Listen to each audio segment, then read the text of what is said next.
Hello, I'm Arcane, and welcome to Arcane's Gaming Through the Ages, where I focus on uh, every game from every console I can get my hands on to any game I can find, and just anything video game related wise, and anything that is just video games. So today I'm going to be focusing on part of the 3DS family. The new Nintendo 2DS XL, to be more specific.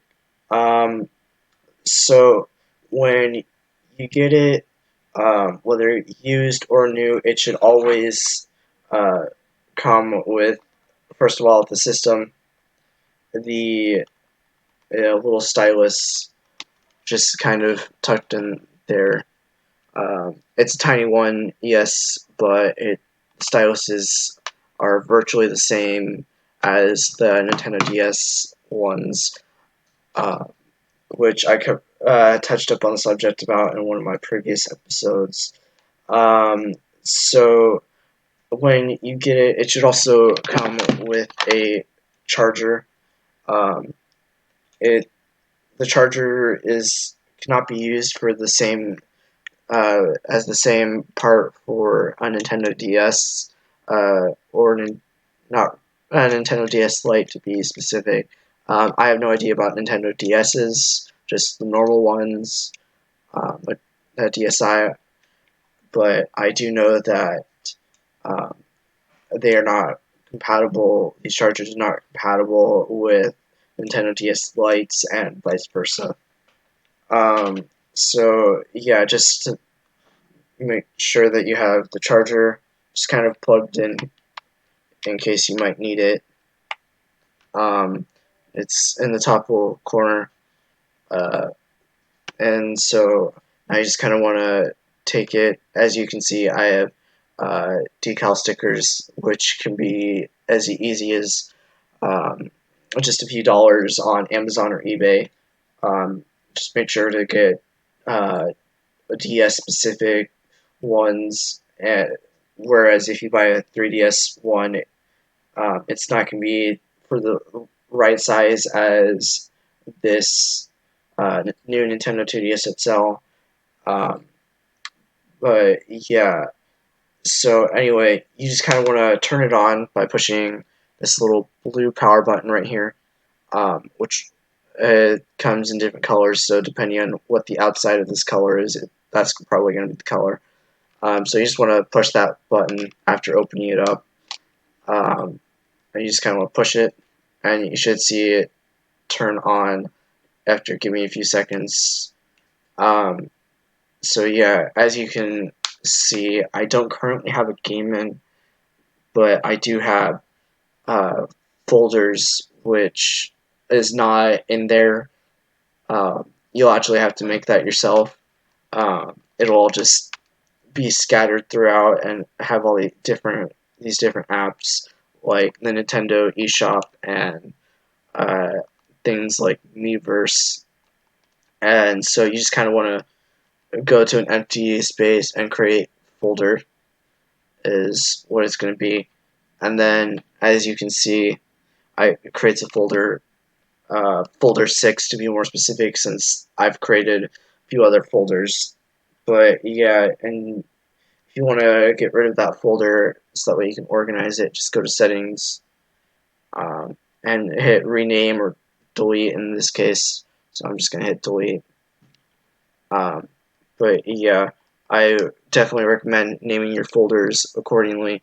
So games and demos folders, and then just kind of folder 1, and then folder 2. I have it for other stuff like settings and whatnot.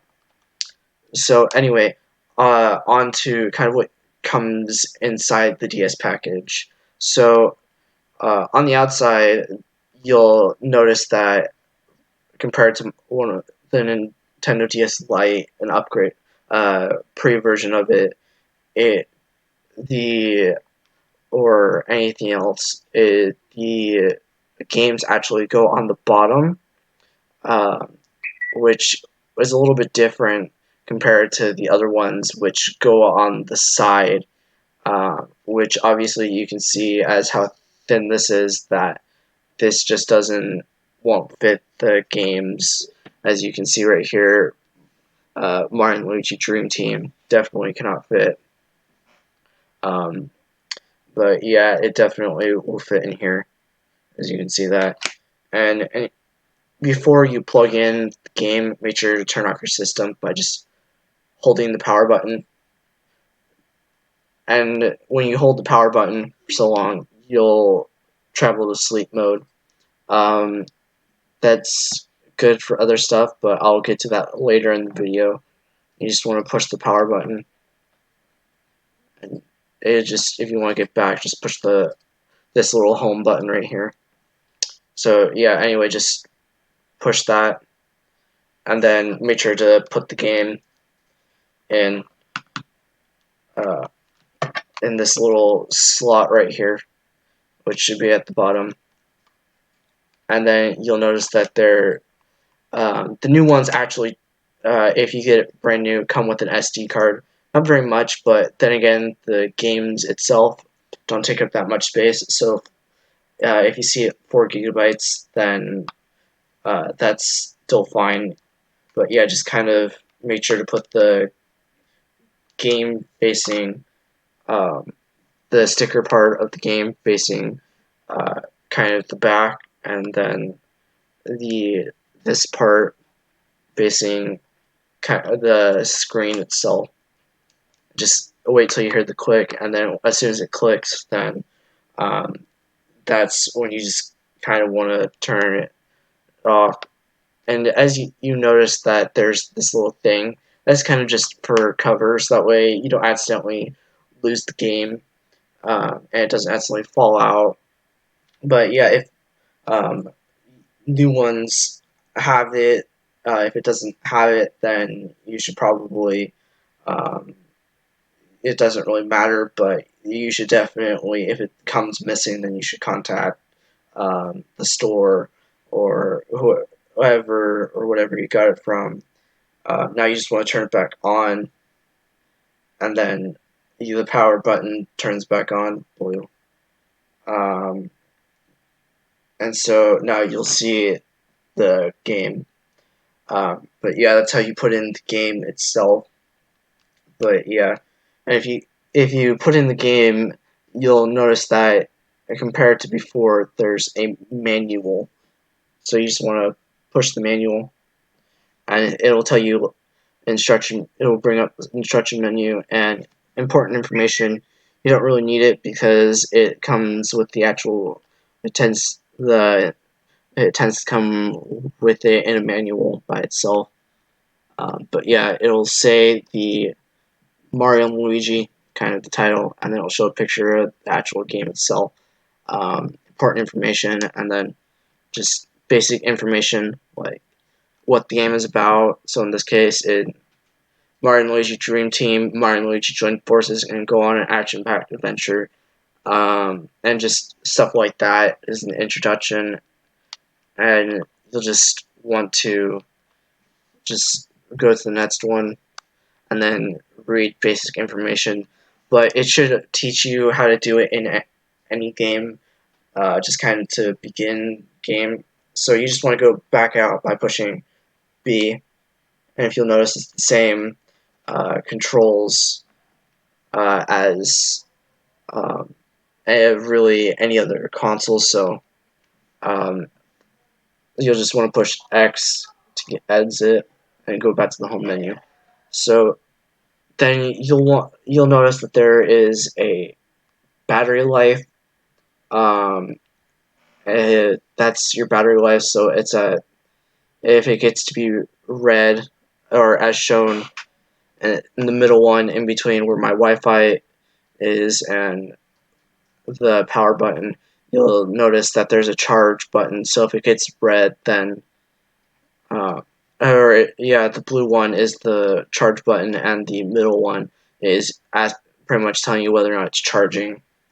So if you don't see that it's charging, then take it in and get it fixed. But yeah, then you can push the button here, open, to open the game. or just push A to get into the game, but I don't want that right now. So basically, now what you want to do is kind of determine whether or not you want it kind of small, or this little one makes it so that way it's smaller. That's about as small as it can go. And as you notice, it'll change it. That's kind of like how I like it, but you don't have to have it. And then next, you'll notice that whenever you're on something, it'll pop up right here. So in this case, this is Miiverse. Just kind of connect with your friends. There is an internet browser, so parents, you'll definitely want to have to check for the pins, which I'll get to just a little bit later. And there is parental controls on that. Then you'll get notifications as to what games, or if a friend is visiting or is near and you're just visiting them in game or something.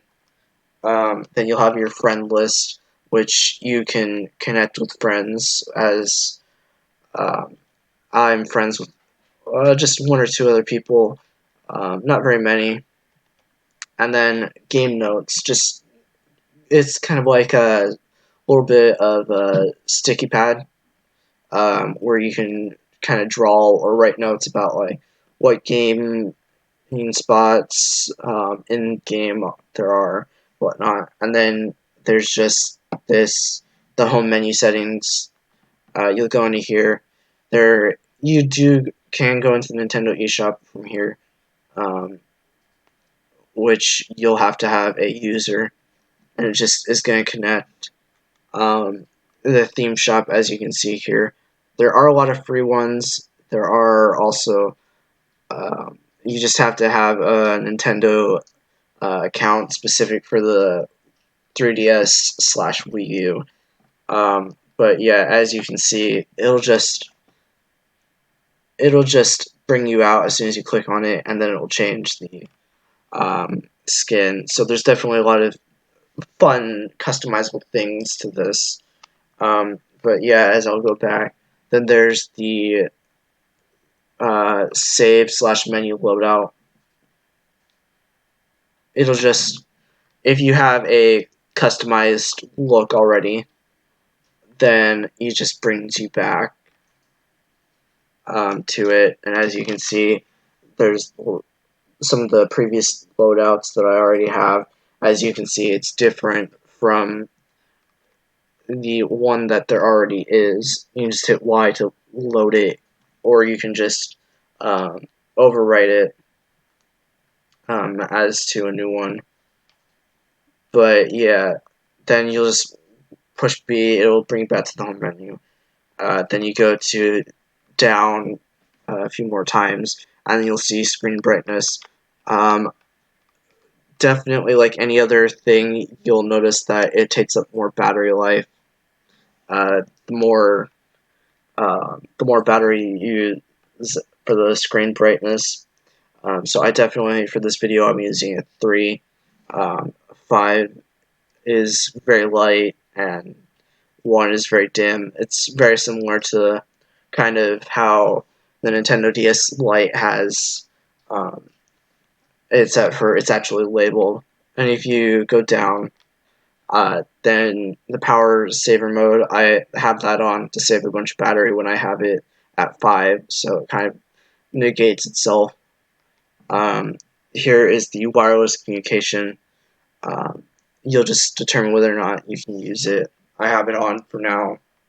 Nintendo 3DS image share, so you can just go into that and then share images with other people. And yeah, then you have amiibo settings, which I'll explain in a later video about this, which pretty much configures your amiibo as to kind of in-game stuff, what games it's kind of connected to. And then, as you see here, Nintendo eShop, in order to access this, you need a Nintendo account, and for that, and but then you can just, it's free to do, doesn't cost money. But then you can go over to the, back down, and then there's the system settings, a home menu manual, which explains some things, contact information to like Nintendo in case you have a problem. But yeah, now you just kind of want to go into system settings, uh, and will automatically bring you to it. Um, so as you just saw, their black screen for Nintendo 3DS, it just means that it's in the 3DS family, so you don't have to worry about it doing anything. But yeah, now as you'll notice when you go into that system settings, will allow you to configure anything. As I said before, parental controls, you can put a pin. This right here, Nintendo Network ID settings, allows you to connect your Nintendo Network ID, which is different for all those Switch users out there who also play your 3DS or Wii U. That's completely separate, but you can connect it to the same Nintendo account. Um, and then you have internet settings. So if you do want to go to internet browser, then you just go into there, and then yeah, then you have data management, which already a lot of people know about putting stuff to microSD. Street pass management, which I'll get to in just a little bit. Reset blocked user settings, and then there's the Nintendo 3DS and Nintendo DSi, where those basically tell you what games and downloadable content you have. Um, and then the DSi, where just pretty much there's not really anything. As you can see, there's probably nothing there for you, so you don't really need that. And then there's other settings like profile, date, time, touchscreen to recalibrate it, um, about the system, sound, mic test, outer cameras, circle pad, and system transfer. So if this kind of doesn't work anymore, but you transfer some data over to a Nintendo 3DS, then another Nintendo 3DS, then definitely do that. There's the language, system update, format system memory. With this, a lot of these game updates and stuff, you do need to be connected to the internet, so I suggest doing that. Um, but yeah, now you just want to go back. It should take a little bit, but yeah, you should go back to it. Um, as you can see, there's a few downloadable things. If you buy it new, then you should get these AR cards, which pretty much you just go into it and it'll explain some things. So I'm not going to go into a lot of detail about it, but just little cards that you get that are fun. Um, but then you have, of course, Lumi Plaza, what Nintendo is known for, how amazing really creative it can be. And then you have face raiders. So just take a picture of your face and or someone else's face, and then just kind of shoot it into oblivion and collect cool things. Me Maker is there. Me Plaza is actually just kind of connecting with other people. Um, but that's connected to Street Pass, which is when you get into sleep mode, then it'll just automatically connect to anybody who's there. So yeah, that's definitely fun if you want to connect with friends on who Mi Plaza stuff. Then you have Nintendo 3DS Sound. There's not really like a whole DJ booth type thing for that, but yeah, it's just got a lot of different sounds. There's the camera, which you can take a picture of by just doing stuff in games, and it'll tell you. And then there's also Nintendo eShop, which allows you to download things, activity logs, so like what games and how long you've been playing them for, health and safety information, if you can see that. Nintendo Zone. That one's canceled, so you don't need to really worry about that as much. It's not for system settings. This, like I've shown you before, that it brings it down to here, and then as you can see, there's YouTube. I can't get onto it, so it's not like it matters. But you can download that from YouTube. From Nintendo eShop. But yeah, well, that has been everything about the Nintendo 3DS that I can explain for you. If you have any more questions, make sure to add a comment, and make sure to as well subscribe to um, my gaming series, Arcane's Gaming Through the Ages. And any feedback you have is totally welcome. Um, but yeah, thank you. Make sure to hit like, and see you in hopefully one of my next videos.